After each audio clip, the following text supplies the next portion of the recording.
How detachment will lead you to the enlightenment. Such a wonderful question. To become enlightened, first, you must learn to drop all effort. To become enlightenment is not something you achieve. It is something you uncover like a mirror hidden under dust. Your light is already there. You don't need to build it. You only need to clean away what hides it. But the ego loves to become something. So even the search becomes a trick of the ego. Detachment is not about running away from life. It is not about leaving your family, your work, or your world. True detachment means being in the world but not clinging to it. You eat, but you're not obsessed with taste. You love, but you do not possess. You work, but you do not get lost in the results. You are like a lotus, rooted in the mud but untouched by it.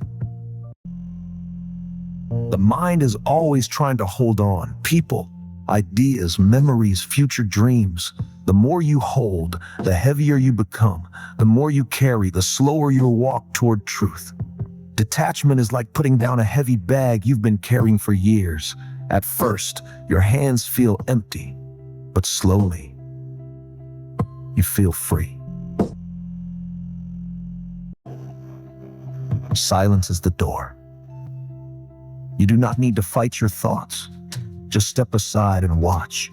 Let them come and go like clouds in the sky. When you no longer identify with them, they lose their power. And in that space between thoughts, something new arises, awareness. That awareness is your real self. One must learn the art of watching. Sit in a garden and watch the breeze move through the trees. Watch without judging. Watch your breath. Watch your heartbeat.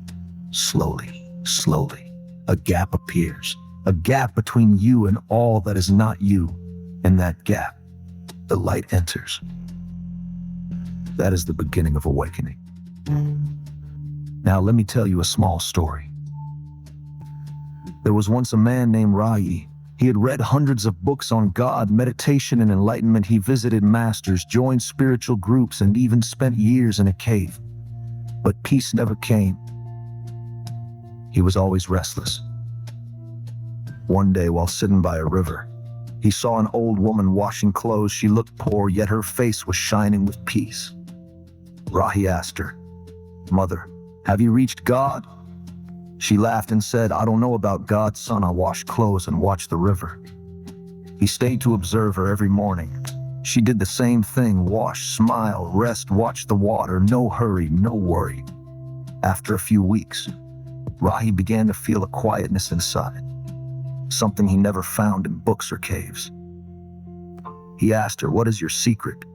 She said, "I don't fight life, I flow with it.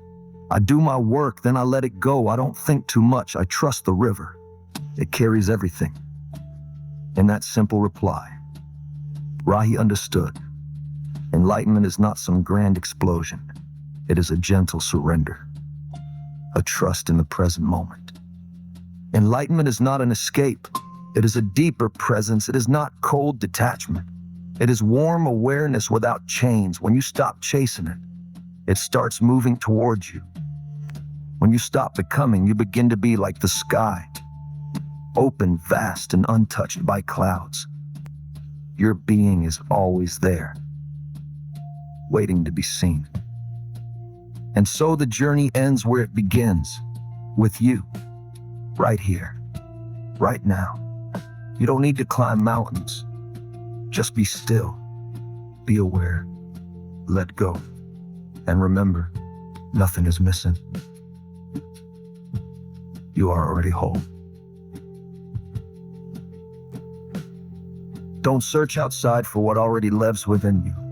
Let go, watch, trust. Enlightenment is not far. It is just behind your thoughts, beyond your desires, beneath your fears. Be simple, be still, and the light will rise from your own heart.